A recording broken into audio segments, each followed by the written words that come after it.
রক্তের প্রয়োজন আছে সেটার ব্যবস্থা করা, কিন্তু দুঃখের বিষয় সেটা হয়নি।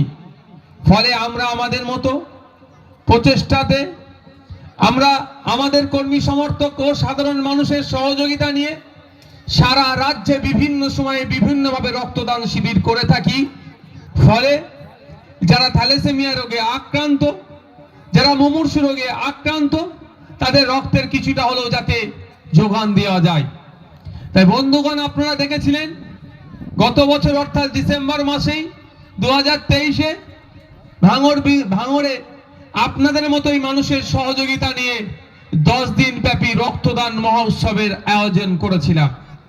ভাঙড়ের সেখানে 3614 জন মানুষ 10 দিন ধরে রক্ত দিয়ে এটা প্রমাণ করে দিয়েছিল ভাঙড় মানে শাসকের কিছু নেতার দ্বারা, ভাঙড় মানে হিংসার জায়গা, ভাঙড় মানে হানাহানির জায়গা, ভাঙড় মানে মারামারির জায়গা, সেটাকে ঘুচিয়ে দিয়ে ভাঙড় মানে রক্তদানের জায়গা। ভাঙড়ের পরিচয় হচ্ছে মারামারি হানাহানি নয়, রক্ত দিয়ে অন্যের প্রাণ বাঁচায়, এটাই ভাঙড়ের পরিচয়। ভাঙড়ের মানুষরা প্রমাণ করে দিয়েছে। আজকে ঘাটেশ্বর অঞ্চলের পরিচালনায় আইএসএফ এর যারা নেতৃত্বরা আছেন, তাদের সহযোগিতায় এই অঞ্চলের মানুষেরা আজকে প্রায় কত রক্তদান হয়েছে জেনে নিয়ে আসো, বলো 300 না এক্সাক্ট ফিগার বলো। তো প্রায় 300-র কাছাকাছি মানুষ এখনো পর্যন্ত রক্ত দিয়ে দিয়েছেন।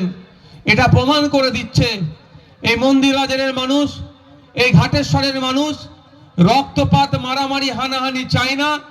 রক্তদানই মানুষের প্রাণ বাঁচুক, রক্তদানের পরিবেশ হোক, সৌহার্দ্যের পরিবেশ হোক, সৌজন্যতার এলাকায় সৌজন্যতা ছড়িয়ে পড়ুক, এটাই তারা প্রতিষ্ঠা করতে চায়। আমি ধন্যবাদ জানাবো যে সমস্ত রক্তদাতারা দিয়েছেন এবং যারা ভাবছেন রক্ত দেব কি দেব না, অন্য কোনো সময় তাদের উদ্দেশ্য আমি কটা কথা বলবো। যে সমস্ত মায়েরা দাঁড়িয়ে আছেন, জায়গা আছে, আপনারা বসতে পারেন। অনেক হয়তো ধরুন আমি আধ ঘন্টা মতো বক্তব্য দেবো, তাহলে দাঁড়িয়ে থাকতে হবে, বসার জায়গা আছে। ওইদিকে যারা বাপেরা আছেন, ভাইরা, বসার জায়গা আছে, আপনারা এসে বসতে পারেন। এদিকে যারা আছেন এদিকে চলে আসুন, এদিকটা খালি রাখুন, পিছনে মায়েরা দেখছে, মায়েদের অসুবিধা হচ্ছে রাস্তার উপর থেকে।